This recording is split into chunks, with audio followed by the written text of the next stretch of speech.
Hi everybody. From the story of my life for Helen Keller, this unit talks about how people can stand against obstacles and hard things in life. Let's see what happened in this selection. First of all, we need to check the background because, as I told you before, the background and the author are the very important elements that will help you understand the whole thing.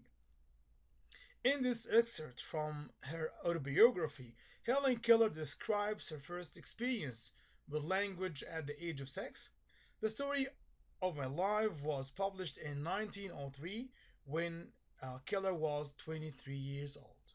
So, this is an autobiography about Helen Keller's life, how she get introduced or have learned language in spite of his disability. As she was blind and deaf. So let's see the progress of her education through this selection. What is an autobiography? Autobiographical writing is a form of nonfiction narrative writing in which the author provides true accounts of events which he or she directly experienced. Autobiography relates the author's thoughts, feelings, and reflections on the events he or she describes in the narrative. In autobiographical writing, the author is the narrator and uses the first person point of view because he or she takes part in the event described. Autobiography simply is the story of somebody written by himself. He's telling us details of his daily life, experiences, and basic events in his life. Author's purpose. In an autobiographical work, an author may have many purposes or reasons for writing. For example, a comedian might write an autobiography both to entertain reader with humor and to inform them about the events surrounding his or her experiences. You can determine an author's purpose by analyzing the author's word choice and the author's tune or his or her attitude toward the subject and the audience as well. Guys, most of the autobiographical biographies, expository text to entertain and inform the reader at the same time. Here we have a short note, a brief note about the author, Helen Keller. She had, a bad disability. A serious illness left Helen Keller in a bad mood, in a bad state. She cannot see anything around. She was born in 1880 and died in 1968, blind and deaf before she was 2 years old. So she lost her sight and hearing before she was 2 years old.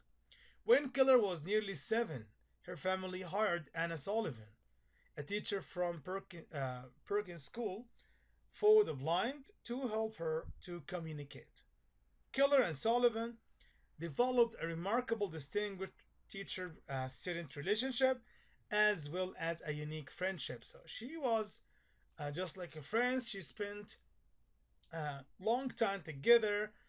Sullivan told her or taught her how to communicate, how to read, how to express herself. She used many methods to teach her. So let's see what are these methods and how she reached to be a nice, prominent writer. About Annie Sullivan. Annie Sullivan was born 1866, died 1936. Sullivan herself was visually impaired, and in her early years she lived in home for the poor. Following death, after the death of her mother, she rose from these conditions to become a legendary teacher.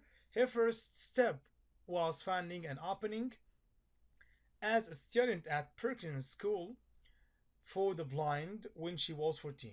At the age of 21, she became Helen Keller's teacher. So even Anne Sullivan suffered from a bad life circumstances, but she was able to stand against these circumstances to be a teacher on the same schools she have learned inside.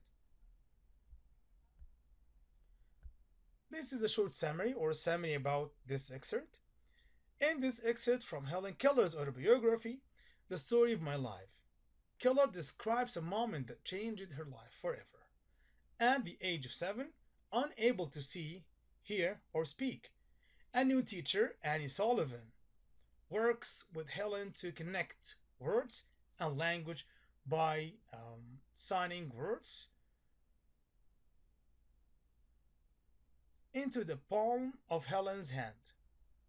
It's a slow process until one day Helen makes the connection between the word being spilled in her hand, water, and the cool liquid she feels. It's at this point that a new world opens up for Helen. Like Helen used to explore things, to know the nature of things, unless she was able to pronounce it and learn it very well.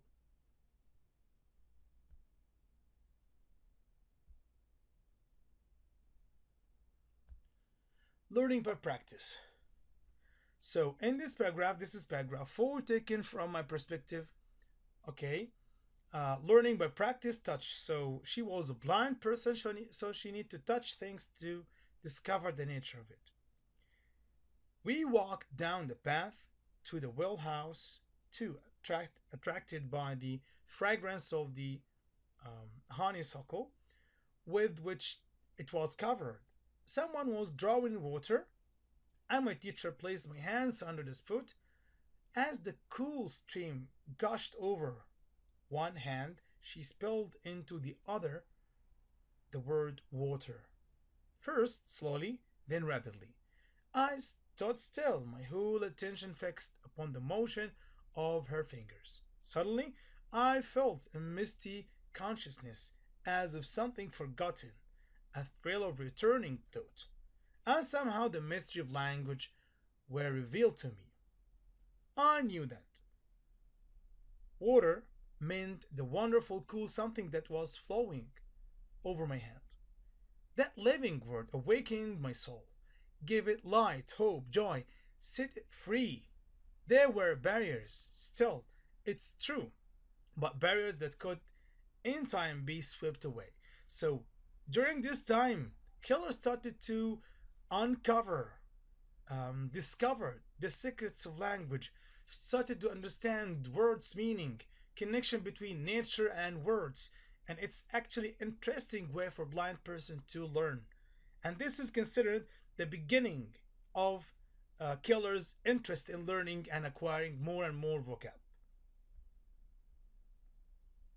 How Helen Keller learned to talk? In this video, um, how Helen Keller learned to talk, and Sullivan describes the process that used to teach Helen Keller how to speak. While Sullivan talks, Keller demonstrates the same action Sullivan is describing. First, Sullivan describes that when they first met, Keller had almost no means of communicating. So the two women then demonstrate that when Keller placed her hand on Sullivan's face in a particular position, she could feel the different types of vibrations of human speech. After much teaching and practice, Helen learned to say the first word, it, and later her first sentence.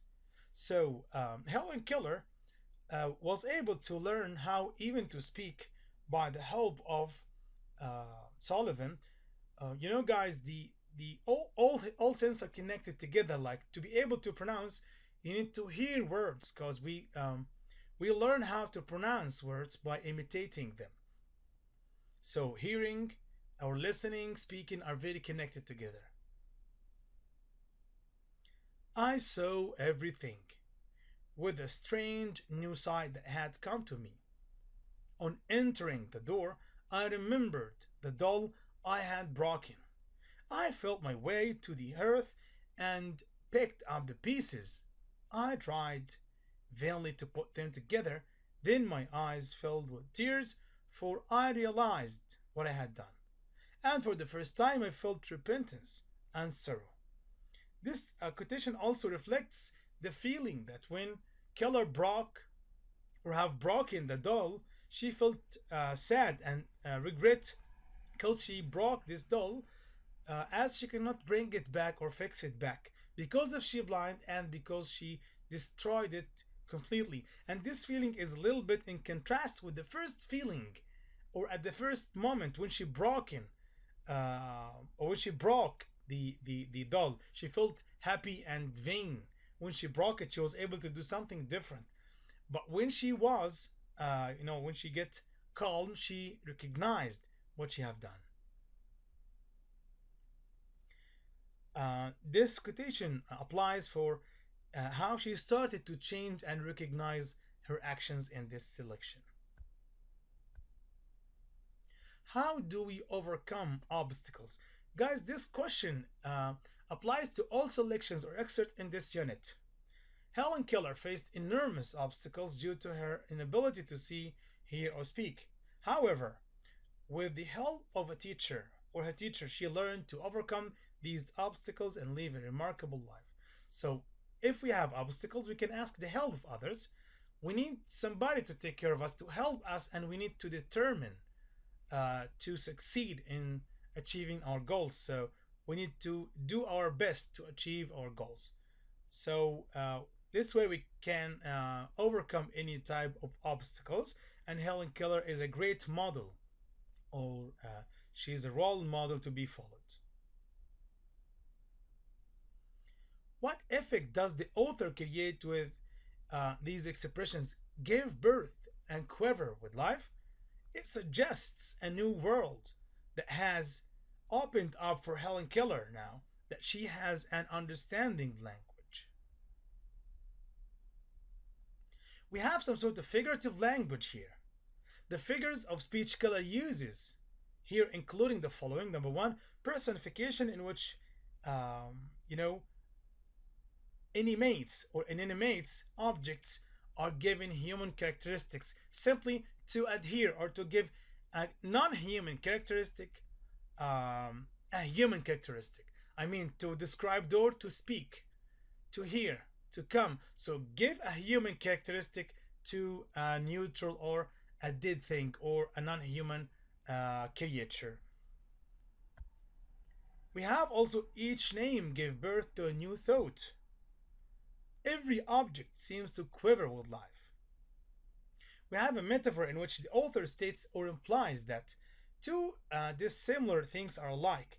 When Keller says, I saw with a strange new sight, she compares her new understanding to seeing. So she replaced the real, actual process of sight by seeing things by understanding, by recognition. Like there is a difference between sight, internal sight, or the sight of people, and the real sight to see things in front of your eyes. Here we have some comprehension questions. The first thing, what attracts Keller and her teachers toward the well house? The smell of the honeysuckle that attracts both of them. Through which sense does Keller experience the water? As I told you, she, as a blind, she depended more on touching or feeling things. So, the sense of touch, using her fingers of hands or hands. Once Helen Keller learns the word of water, what is she eager to do next? She felt a desire to learn the name of everything she came into contact. So, guys, you need to study these questions very well.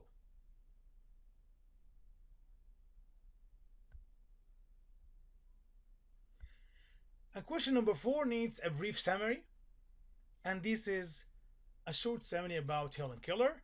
Helen's teacher gave her a doll and then writes doll in Helen's hands. Helen is able to copy this and other words spilled into her hand, but she does not understand how these sensations relate to the things or things they name. Helen and her teacher walk to the well house where someone is pumping water. Helen's teacher holds Helen's hand under the water while spilling the word water in the other hand. Helen realizes that the word represents or relates the things she feels on her hand. This helps her to understand language and brings her a great joy and hope. So, according to this short summary, Sullivan was able to attract and teach Helen Keller in a great, amazing way how to connect sensation, all the sense like maybe smelling, touching, feeling, and recently by teaching her how to speak. So she was able to recognize speaking by touching the face of the teacher to distinguish the vibration of talk. So this is the end of the selection. If you have any questions, please leave it below this video. Thank you and see you in the next video.